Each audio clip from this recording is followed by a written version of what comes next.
둘, 셋, 파! 안녕하세요. 방탄소년단입니다.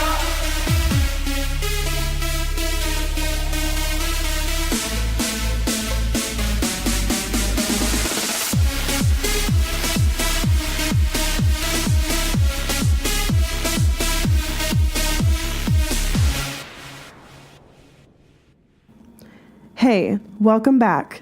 I'm Kayla. And I'm Bethany, and this is Standing BTS. Yes!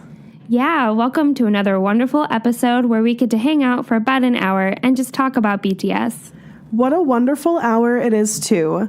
But disclaimer, this is a comedy fangirl podcast, so that means that we're going to fangirl, laugh, and learn a little bit along the way. Yep, that's right. This is an explicit podcast, though, so if you aren't cool with that, you can dip out now. We won't blame you. Totally. But if you're down for some, I joined Jin Cult on Twitter, and I'm never fucking looking back. Or I streamed Epiphany for Jen's birthday today, and damn, I'm still so in love. Then you're in the right place. So today's episode is the third installment of the Fanfic Files. Yay! I love this series. Me too. It's so fun. And we're both really excited about our fics, I think, that we have. I love mine. I mean, I don't know about yours. I don't know anything about it. I love mine. I picked it for a reason. Amazing. Yeah. So before we really get into it, first, we just have to thank you, wonderful armies, for being here and for supporting us. If you're a fan of this show and you want to show your support for us, you can do that by telling people about the podcast, but also by writing a review on iTunes or Apple Podcasts.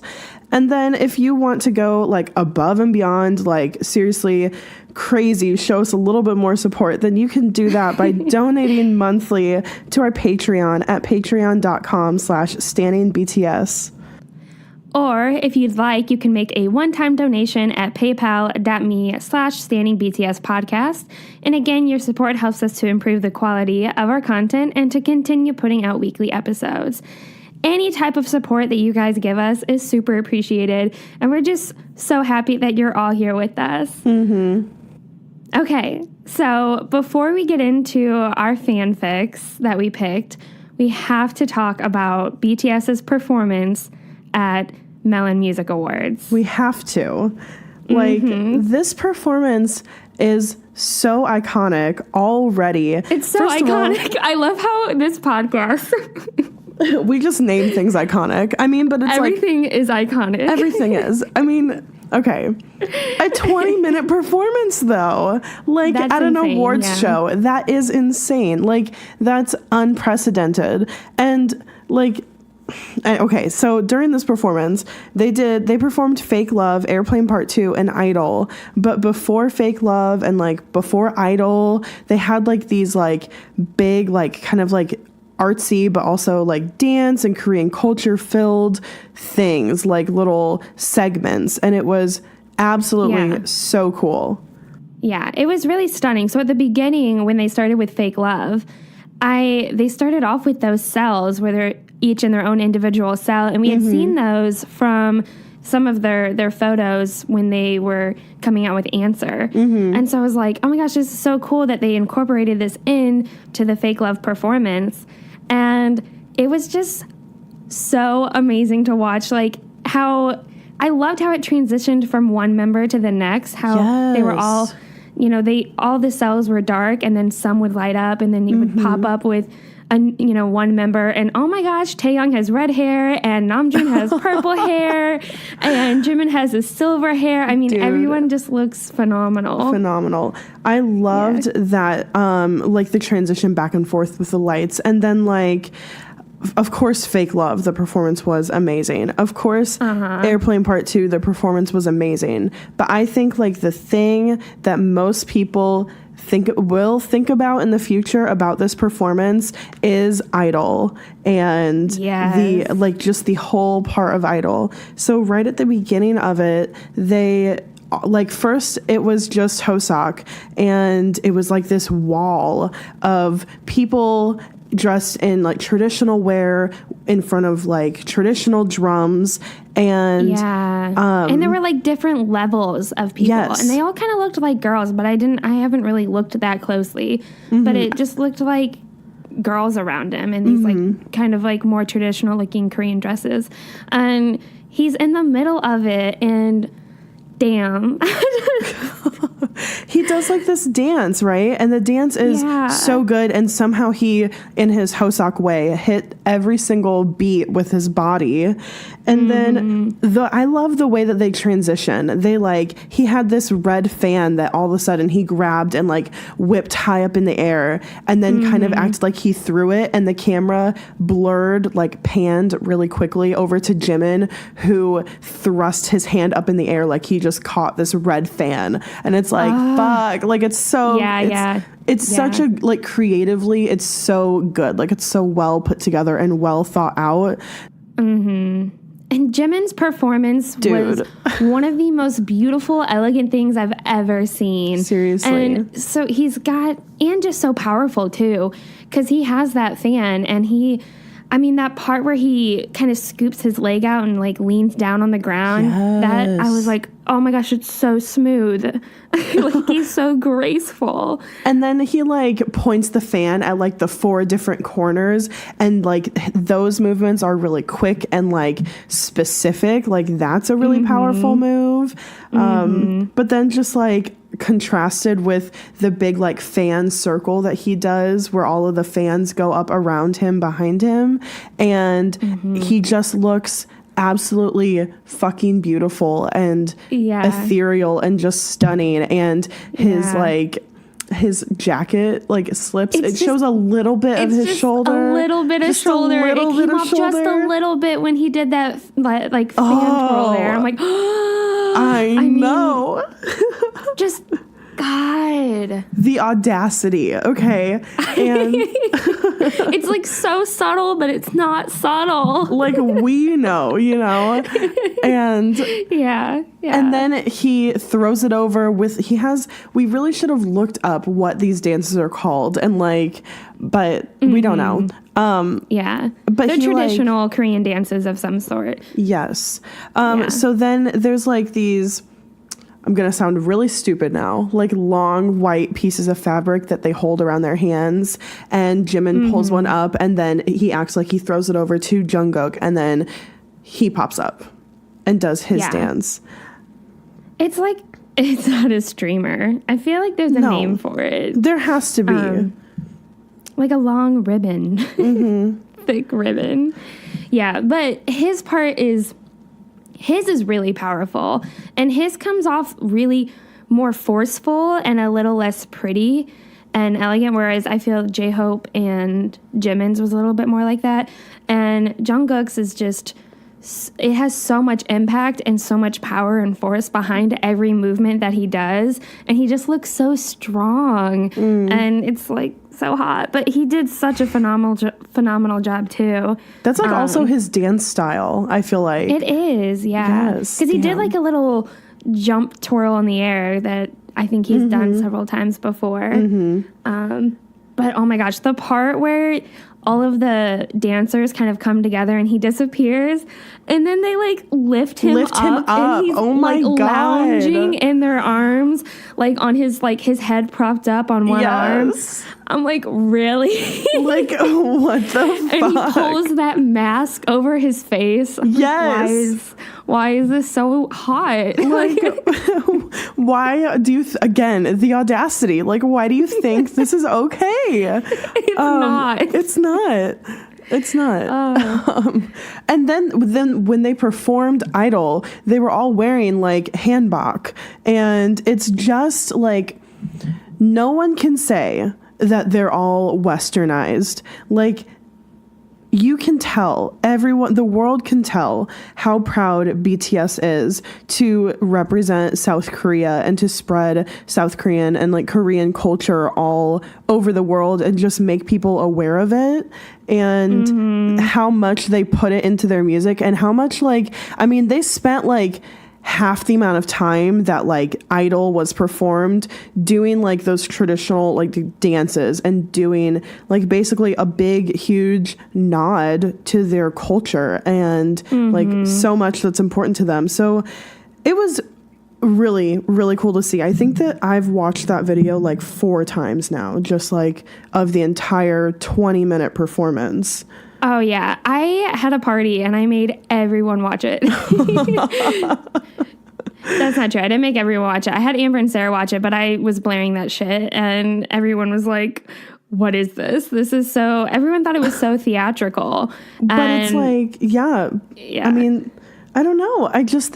I feel like people seeing this performance who don't know anything about BTS could walk into it and if they honestly sat down without distractions of like a phone or whatever, with an open mind and just watched it, they would be like, wow, they are really fucking talented. I understand why people make such a big deal about them. Like, they don't have to understand anything about the performance, but I know they could walk away with that. Like, yeah. And I told you, I had Corey watch it too. And he was even like, yeah, there's no doubting their artistry and their talent when he watched it. And like, that's so not his thing, because he's like, wow, this is really extravagant. But also at the same time, he's like, this is an incredible performance. And he was even thinking about everyone else involved in these performances that they do, like all the backup dancers and everyone who has to do like the graphics behind them. Like, that was a huge part of it, especially for Idol. Like, I don't know if you looked at the lights that they had going and just like the screen on the back, like just the visuals that they put in there. I mean, that really adds to a lot of the effect. And so I was like, wow, yeah, even that is incredible. I mean, I don't remember like the number, so I'm not even going to say it, but like Big Hit spent so much fucking money on this performance. Like, oh, I bet. A lot. I don't remember what it was. I saw it on Twitter like 2 days ago, but whatever. Something else that I want to mention about this is the idea that this performance is hinting to the next era. So I'm going to talk about a few tweets that I interacted with this person, Uniquely Me KC, on Twitter, and I followed them for a while. I think that they're awesome, and they like bring up really good points when it comes to like the BTS world. So they had retweeted something talking about the choreography at the end of Idol changed from Jungkook to Jin, ending in the center. And they said, another comeback clue, perhaps. And I was like, oh my God, we had not even thought of this possibility. So they went ahead to list off like a bunch of hints that might possibly be to the next comeback from this performance. So, for example, both RM and Jimin had shirts on that said, I'm red with love. Tae's hair was red. Namjoon's hair was purple. There was a phrase in the mirror in the skit, and I read where it was. It's like, you can read it backwards. Go find a picture. The mask that Taeyoung was wearing in Fake Love in the intro was there. And then also the way each member was positioned in their boxes, like with Fake Love. How Jin was the one who turned on the light, and that the fact that they used that concept the album concept, that's the pictures you were talking about, for like the intro. Basically, they're just saying like all of this is connected, all of this is pointing to something, and I don't think that that's like that far off. I also think like maybe their hair color could be related to the upcoming Mama Awards, just because like we think it might be throwback, and so it would make sense for them to like do throwback hair colors. Yeah. I totally can see that, because honestly, if this was their MMA performance, imagine what Mama is going to be like. Dude, I mean, this kind of performance is the kind of performance that I would expect from Mama. And I mean, not to say that these awards aren't huge too, but I feel like everyone really hypes up Mama. Also, we had that mic drop performance with the 3 dance breaks from Mama last year. And we also keep seeing that tattoo that Jimin has. So a lot of us are thinking that we're going to get a throwback for Mama this year. But who knows? Who knows? But definitely all of those things that you just mentioned for sure are hinting at the next era. Especially like the Who Are You? The Who Are You? I forgot about that.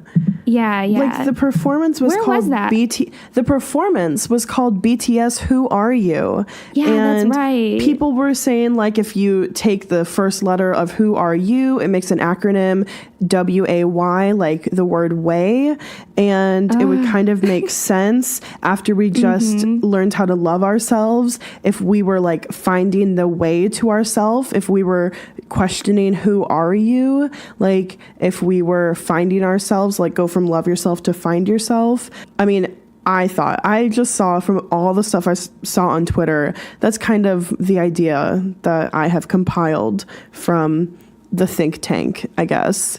Oh, yeah. So like that would be really cool. That would be like such a logical progression for their music and for like their message. But who knows? We can only guess. Yeah. So BTS also during this night took home a ton of awards at Melon Music Awards. They took home 2 Daesangs, Artist of the Year and Album of the Year. Of course, like nobody was surprised by those. Yeah. And then they also got Global Artist Award, Netson's Popularity Award, Best Hip Hop Rap Award, Kakao Hot Star Award, and Top 10 Award. Kakao. Yeah, I don't. Some of them, everywhere that I saw on Twitter, it said they won 7 awards, and like I found articles with BTS takes home 7 awards at Melon, like in the title, and then it was really, really hard to find all 7 awards. So those last 2 are what I found on 2 different websites that were not listed in other articles. So hopefully those are it. Okay. Yeah. Anyways. I mean, it sounds good to me. Okay. Isn't it hard to, Kayla, I think one time you said we should just do an episode on all the awards they've won. I'm like, oh my God, no. They've won so like many. 100,000. How unrealistic of me to suggest. No, it was, I mean, I feel like it's terrible because they've won so many awards that it's not as exciting or hyped up, I feel like, where they still deserve so much hype for winning all of these. But, you know, especially Artist of the Year and Album of the Year, that's such a big deal. For sure. But I do think that you are correct in saying that it seems like Mama is more talked about, and like I feel like Mama is like the last big award for the end of the year, so it's like the biggest awards show. So just, I mean, quickly going back to what you said a few minutes ago, I cannot wait to see what they perform or what they do. And I think with having such a huge Melon award, like where it's almost like how much bigger can they make it, you know, like what else are they gonna do? So it would be really interesting if it was like all throwback focused, because that would be just totally, I feel like, unexpected. Yeah, I would love a throwback, dude. I really would. Yeah. Okay, let's go ahead and get into our 3rd Fanfic Files episode. Yes. So I get to go first this time, which is exciting. So the title of my fic is called Cactus, and it's by Daesunki on AO3. And my reasoning for choosing this fic is because we had a listener named Angie, and she emailed us, and she wanted a short Yoon Cook fanfic. And I have not gotten to read an entire fanfic on our series yet, so I thought, okay, this is the perfect time. And I decided that I also really wanted a cute, fluffy fic, too, because I don't feel like I've done a really fluff one. But I chose this one in particular because it's just so cute, and it's kind of domestic, but there's just this one line in the whole fic that had me. Like, it completely sold me on this fic. And I'm like, wow, this is too cute. This is so adorable. I'm in love. I can't wait to hear. Yeah. And also the title Cactus, how cute. Okay. So I'm going to read the whole thing. And if you didn't catch on, it's a Jungkook fic. So Yoongi likes cacti. So Jungkook gets him one. It sits on the windowsill of the only window in his tiny studio, resting in its little white ceramic pot as it soaks up in sunlight and the music filtering from Yoongi's noise-canceling headphones. It's usually quiet in the studio. Yoongi doesn't let anyone in when he's working, with Jungkook being the obvious exception. So Yoongi can think and come up with better lyrics, organize his thoughts, and in the comfort of his second home. Which, let's be completely brutally honest here, is a perfect name for the glorified broom closet Yoongi calls his studio. When Namjoon stands in the middle of it and spreads his arms to the side on the rare occasions in which Namjoon is allowed inside, his hands easily touch both walls, brushing against posters of basketball players and self-taken Polaroids showing Yoongi and Jungkook smiling at the camera, heads pressed together over a coffee shop table in front of the ocean, laying on green grass together. Cute. I know.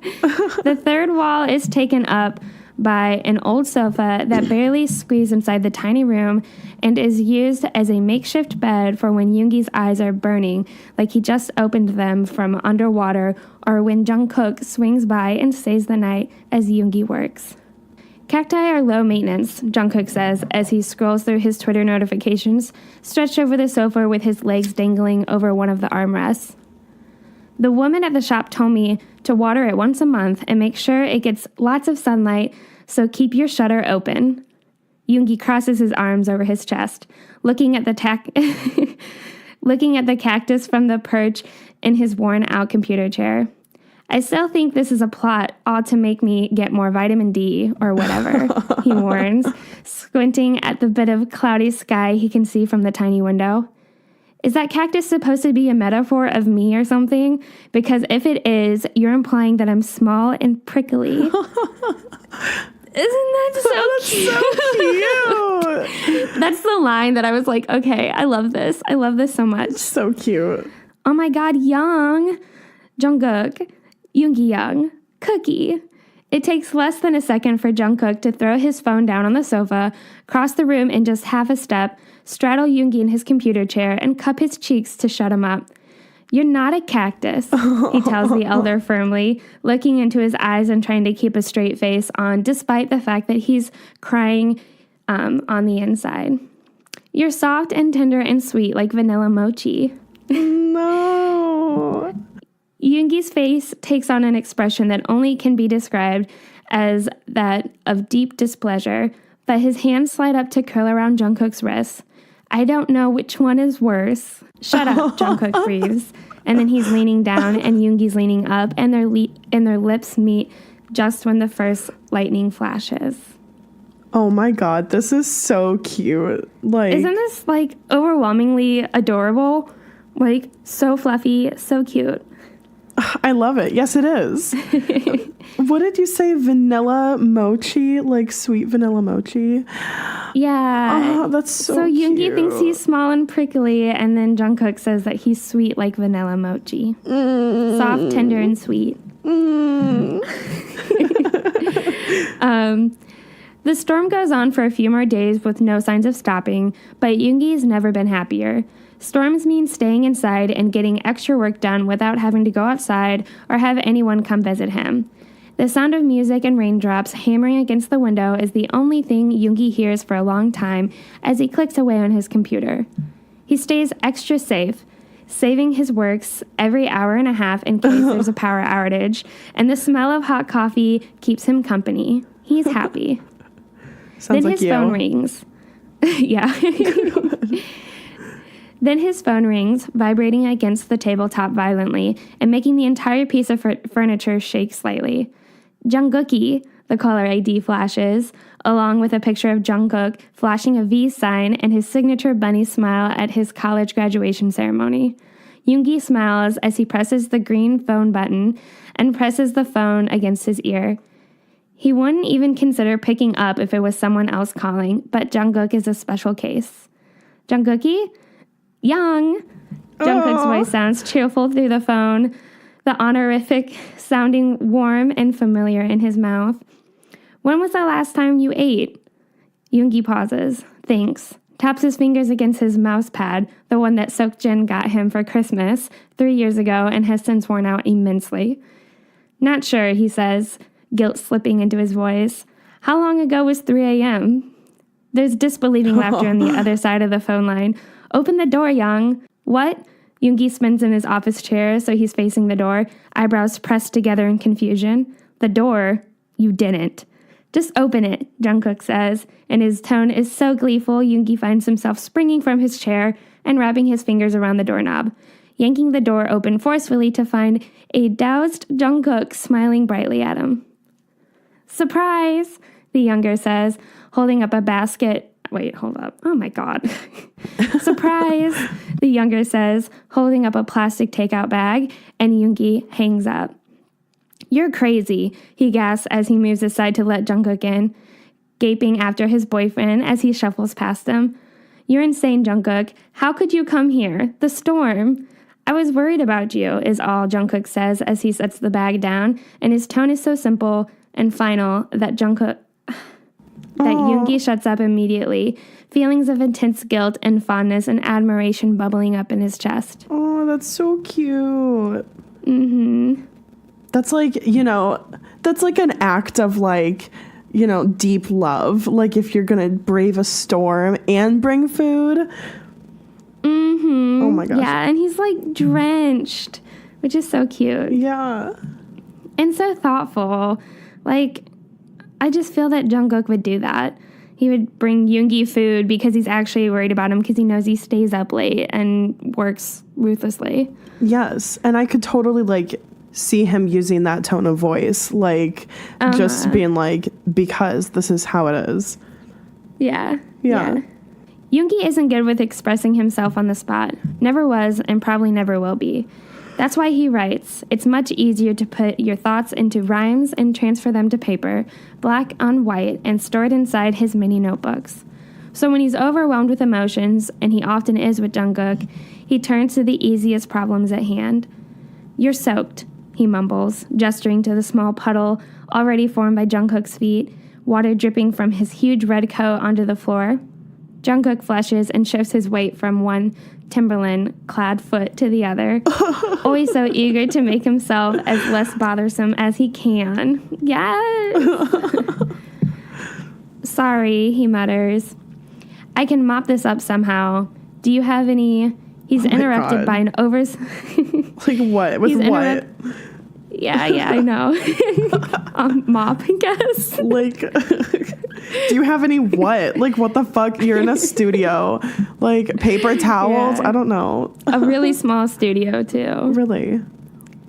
He's interrupted by an oversized hoodie hitting his face, effectively shutting him up for the time being.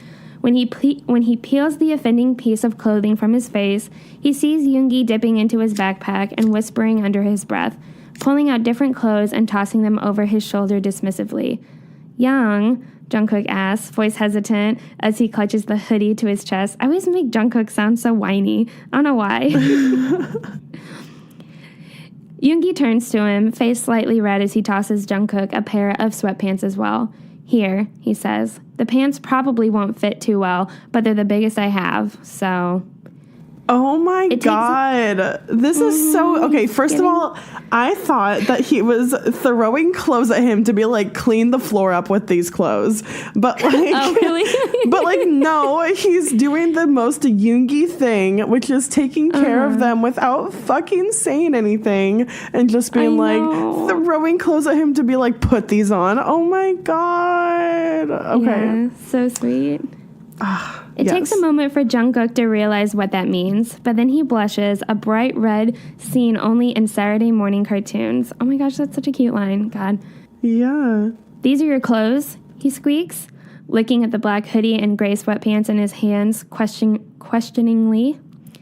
Yoongi mumbles something incoherent under his breath, cheeks flushed and his eyes not meeting Jungkook's. And the younger easily decides that this is one of the best days of his life. Or so he thought. Oh, shit. Yeah. There really is not too much plot to it. It's just really cute. It seems like it. The sweatpants barely reach his ankles, even when he lets them hang as low as morally possible, which makes him look like an odd mix between a teenage delinquent and an old man. Jungkook is embarrassed for exactly 10 more seconds because then he pulls up on the hoodie and Yoongi's scent engulfs him completely, a combination of old cologne and his mango shampoo.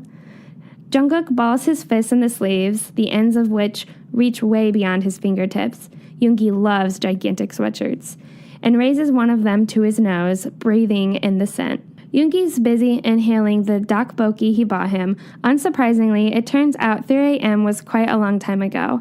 So Jungkook takes the liberty of closing his eyes and letting himself sink for a while, leaning back against the old sofa and breathing in Yoongi's scent. He wakes up to the loud noise of thunder outside, and when he opens his eyes, the harsh light of the computer screen makes his eyes water until they get used to the brightness. It's dark outside. He's probably been asleep for a few hours, and Yoongi's tapping away on his computer, noise-canceling headphones on, and his eyes darting across the screen. Jungkook sits up, and the old blanket Yoongi sleeps with when he's at the studio slides off his torso. Yoongi must have tucked him in at some point. The thought makes Jungkook's chest warm, and he stands up, putting his hands on the elder's shoulder. Oh, mine Yoongi doesn't even jump. Yoongi doesn't even jump an alarm, but he takes his headphones off and spins so he's facing Jungkook, smiling at him. Hey, Jungkook answers softly for lack of a better response. What time is it? Yoongi takes a quick peek at his computer screen. 2 a.m. You slept quite a lot, little bun. Little bun! Oh, no! Oh, my God. That's so fucking cute. It's just so, Stop. Adorable. This is amazing. Jungkook blinks, then frowns. This will totally mess up his sleep schedule for the next few days, he can tell. But right now, he just can't bring himself to care, bending down to lace his fingers around Yoongi's. Come sleep with me, he says, tone hopeful and eyes wide and bright. Yoongi stands no chance. He never did. Okay, he says quietly, reaching behind to turn off his computer screen before following Jungkook to the sofa. It takes a little shimmying and figuring out, but soon they settle down with Yoongi on top of Jungkook, head resting on his chest, their usual sleeping position. You're warm, Yoongi muttered, the first time when they slept this way. I like that.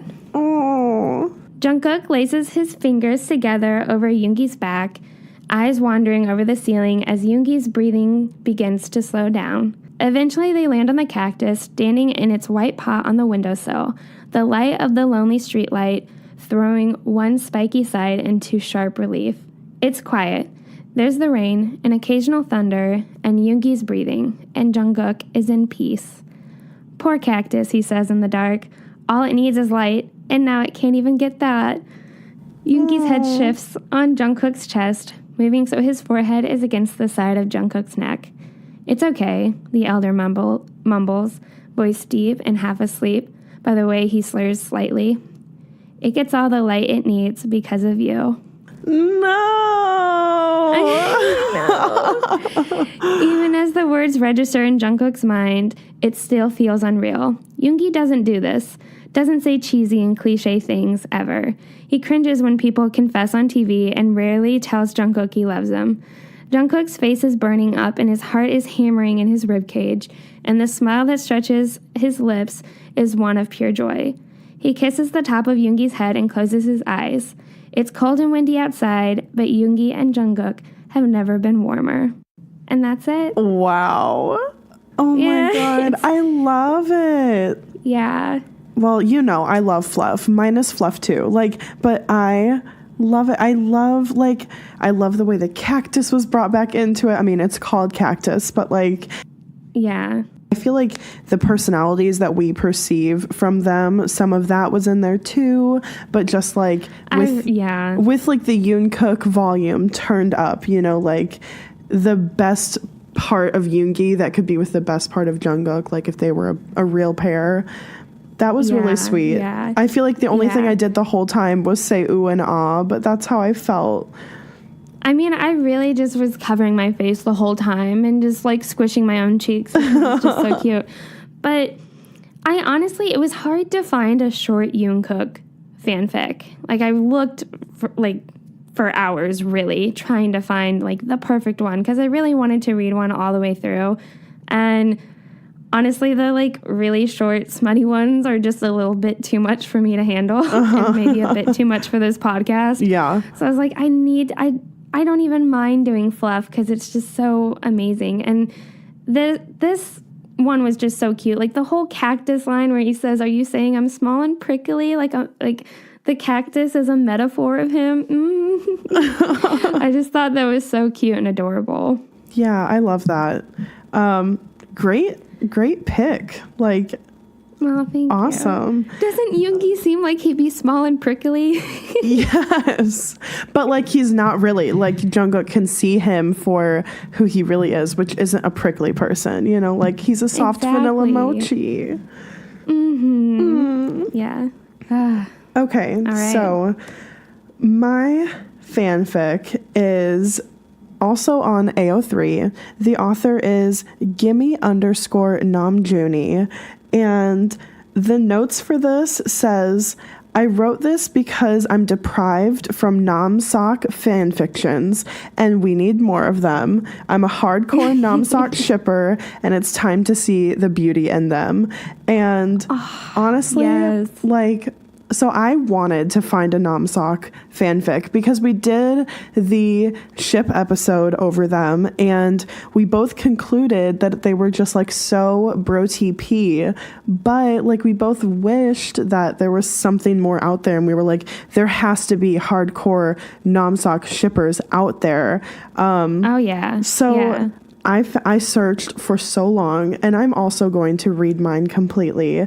But this story is called I'm Your Sun and You're My Moon, parentheses, no. Maybe we're not meant to be, but we still love each other. Oh my God. I know. Okay, so full disclosure. Maybe we're not meant to be. That already makes me want to cry. Yeah, full disclosure, I might cry because, like, to be honest, the first time reading this, I cried and then I read it out loud to see how long it would take and I cried again. So, who knows? Wow. Okay. I want to cry. All right. You ready for this? I'm ready. All right. Hoseok knocks gently on Namjoon's bedroom door before slowly opening it. He peeks his head inside and looks over at his boyfriend, who's sitting on the small couch in the far corner of the room. Namjoon doesn't look up at the sound, but grunts in acknowledgement as he scrolls down the screen of his phone. Hoseok smiles gingerly and closes the door behind him, before walking over to Namjoon and sitting down next to him. He gives him a quick peck on the cheek. He can't help but feel satisfied when the other blushes a deep He can't help but feel satisfied when the other blushes and a deep dimple appears on the spot where he had left a kiss. What are you doing? Namjoon just shrugs and Hoseok leans his head on his shoulder and looks down on the phone. He notices that the Twitter app is open and that Namjoon had been scrolling through the hashtag Yoonmin. There are a lot of photos and videos of their two friends and some cute fan arts as well. Hoseok chuckles quietly. That's an unusual thing to do on your phone. Sorry, I just got stuck, Namjoon answers casually. It's a short response, and Hoseok immediately knows that something's bothering Namjoon. His boyfriend is someone who uses elaborate, philosophical, and complicated words. Someone who can talk for hours and hours about clouds, or nature, or just anything. Hoseok knows his Namjoon, and this isn't how he's supposed to be on a good day. Talk to me about it? He says it slowly and cautiously. Namjoon is a book with thousands and thousands of pages, and it takes a lot, even for Hoseok, to find the right page for his troubles and torments.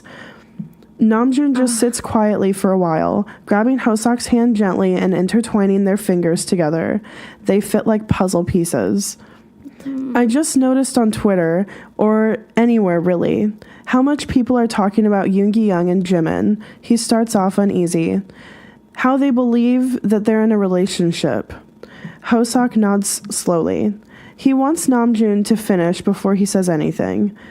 Like, there are literally hundreds of posts of them and supposedly, quote, proof to why they're dating, Namjoon continues. Then you look at us, at our names combined, Namseok. There's barely nothing. People don't see anything between us, no chemistry. I'm just the leader and you're just the funny guy. They don't like seeing us together. For them, we don't belong together. No. Oh my God, this is sad. I know. Like, just Hoseok just walking into the room and just a brooding Namjoon. Like, come on. Okay. Oh, yeah. Also, that line where they wrote, Namjoon is a book with thousands and thousands of pages, and it takes a lot even for Hoseok to find the right page for his troubles and torments. Like, how beautifully written. Wow. Like, this person is such a good author. So Hoseok sits up and turns on the couch so he can look at Namjoon properly. He's looking down at their hands, thumb slowly stroking Hoseok's palm. Juna. He doesn't really know what he wants to say. Maybe he just wanted to hear Namjoon's name on his lips. It just sucks, Hobie, Namjoon says and looks back up at Hoseok. It annoys me seeing how our fans get all excited whenever Jimin glances at Yoongi or whenever they're holding hands or how they went absolutely crazy when they found out that they shared a bed in Malta. What about us then? We had awesome gay sex every single night. Junie, Hoseok stops him. He wants to laugh and agree that they did spend some good nights together on their holiday. But he also knows Namjoon's genuinely upset about this. We talked with Bang Seok about this. He just wants to protect us. But that was before, right? Namjoon goes on, looking at Hoseok, and he can see the pain in his eyes. Back then, we were scared of the response of the fans and the people. I know we agreed with Bang PD not to show affection in public. I know Yoongi and Jimin agreed to show more skinship towards each other as a distraction to what was really going on between us, but Namjoon goes quiet for a few seconds. He tries to catch his breath. I'm tired of lying to myself, Hobie. The whole thing about love myself is to stay true to yourself, and I've been telling that to fans for so many years now. But in reality, I've been the one lying to myself all the time. His voice is starting to break, but Hoseok knows he won't let himself cry until he's gotten everything off his chest. I'm tired of pretending to be someone I'm not. Why do I have to act straight? Why can't I just be who I want to be in front of people? I never asked to sing those kinds of songs back then. It was all just a stupid act the company set me up to do so I would appear like a stupid straight guy who can only think about girls all the time. Hoseok's throat feels tight as he listens to Namjoon. He knows how he feels. They've been acting like nothing but friends for so long, and now they're almost breaking. They're breaking and falling and not acting like themselves in public anymore. That's not who they are, and that's not the image they wanted to give with their music. It was the exact contrary. Wow. We have international fans who love and support us, Namjoon says, tears falling from his eyes. We can come out to the world now, right? They're more accepting when it comes to homosexuality. How can we keep this up, Hobie? I feel like we're losing each other. Why am I so fucking afraid to just be who I really am? Why do I even care of what the crowd says or thinks? It's silent in the room. I feel like we're the sun and the moon. No, oh. I know. People don't think we can ever be together, but somehow it's always you I see on the horizon, shining your light on me when I'm surrounded by my own darkness. Yet no one knows you're the reason I'm fucking crying. God, yet no one knows that you're the reason I kept fighting for BTS, for our little family. Maybe we're not meant to be. Maybe we are too far away from each other, but I want to be with you forever, whether we can or not. Then Namjoon ducks his head and his shoulders start shaking. Hoseok is hugging him in a second. He holds him tightly against his chest as his boyfriend's years of pain and regret have finally broken him. They've been drifting apart from each other because they can't stay true to themselves. They've been afraid of being too close to one another out of fear that people would notice something. They're scared of being together. They're scared because the public would never imagine them being together. Had they really fallen apart so much? Weren't they meant to be just like the sun and the moon? But Hoseok loved Namjoon, and Namjoon loved Hoseok. They always had loved one another, so maybe those few rays of sunlight connecting them was enough to keep them together. Junie, Hoseok says, and it comes out as a sob. No, now Hobie's crying. Yes, he is. Literally the next line is, that's just how he is. If someone he loves is sad or crying, he cries as well. But that's his way of staying strong for them, to share emotions and hopefully share their burden. Like, fuck. No. Tearjerker. Okay. I know, I'm sorry. He says, and then Namjoon looks up at Hoseok and starts shaking his head and stroking away Hoseok's tears with his thumbs. Like, they're both crying now and they're both comforting each other. It's just too much. Namjoon says, don't cry, love. I'm sorry. Please, don't. Then they're just sitting there and crying into each other. Hoseok easing Namjoon's worries by sharing them with himself, and Namjoon comforting and thanking Hoseok for listening to them. That's how they are. The members always joke about how the two of them are the most sensible ones in the group, and the couple would always argue against it. But when you look at it this way, well, maybe that's true. They're BTS's drama queens, and honestly, Hoseok couldn't really complain about being called that. Hoseok, they are like so sensible. Yeah. Hoseok and Namjoon fit together like no one else could. They complain together, brag about others together, they're drama queens together, they laugh together, they cry together, they are together.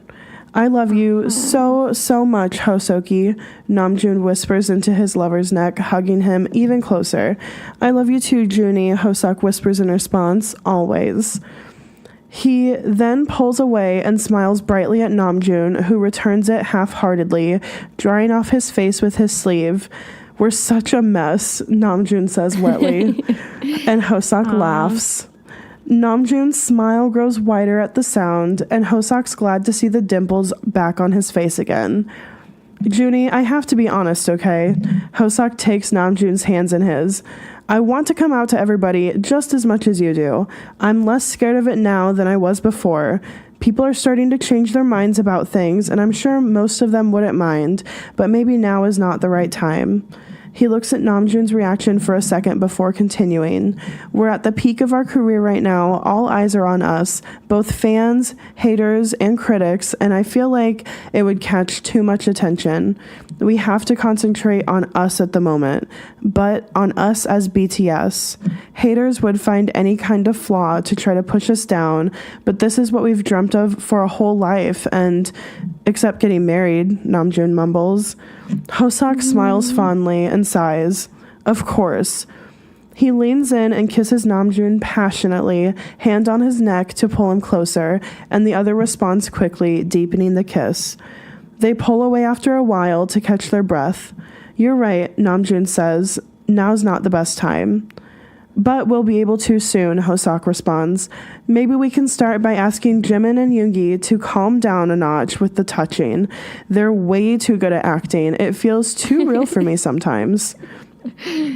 Namjoon laughs loudly, covering his mouth and eyes becoming small, half-moon-shaped creases. My moon, Hoseok thinks as he smiles brightly at his lover. My moonie.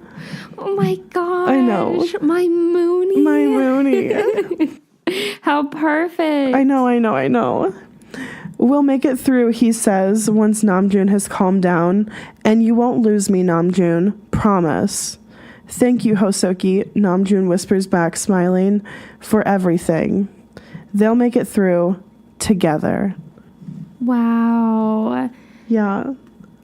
Kayla, that one was so great. I searched forever, so thank you, because I really wanted to find one that like did Namseok some justice, and I read so many yesterday, and this one, I mean, I just cried while reading it again. Like, it is so, like, it's just the way that it's written. It's so real, and you can really connect with that, like, emotion, and I love it. Definitely. And again, it's very much them, like the way that they're behaving and interacting with one another. It's like realistic. Especially with like Hoseok crying because Namjoon is crying because he just like wants to share some of the pain for him, like take some off. And that's like such a Hoseok thing. Like, it is. I mean, that's Piece of Peace, right? Like that's Hope World. So, yeah.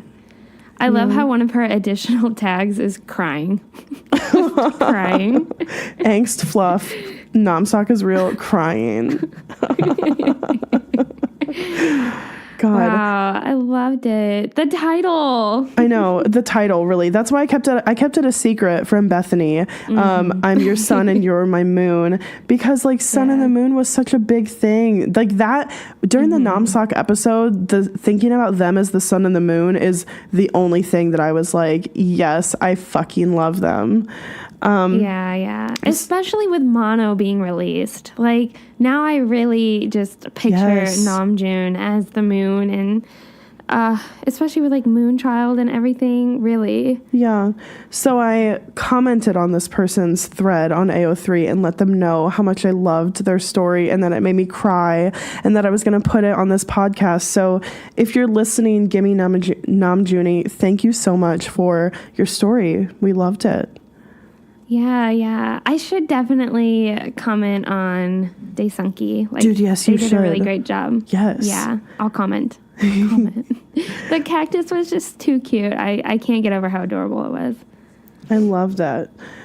But we both chose super fluff stories. Well, you know what? Like, I feel like the first Fanfic Files was super fucking dirty. So I think yours was dirty. Mine was so kind of fluff, and which is like so not like me.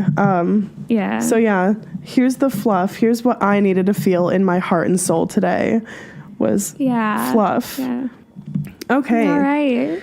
So we hope that you all enjoyed the third Fanfic Files and cried with us and oohed and awed over everything. Laughed with us, yeah. If you enjoyed this episode, again, thank you for being here. Thank you for listening. Thank you for supporting us. We would love to hear from you. We want to connect with you. We want to hear your feedback about these stories. We want to hear about any other amazing fanfics that you love so much, your favorite ones. We want to hear about everything that you have to say with BTS. You can contact us on our Gmail, on our Twitter, on our Instagram, on our Facebook. Follow us, DM us, email us, whatever. We want to talk to you. We want to connect. So do that. And also, again, if you want to support us in another way, you can do that on our Patreon or on our PayPal. And you can find links for all of that social media as well as our Patreon and PayPal links in the description. Thanks for listening, and thanks for standing BTS.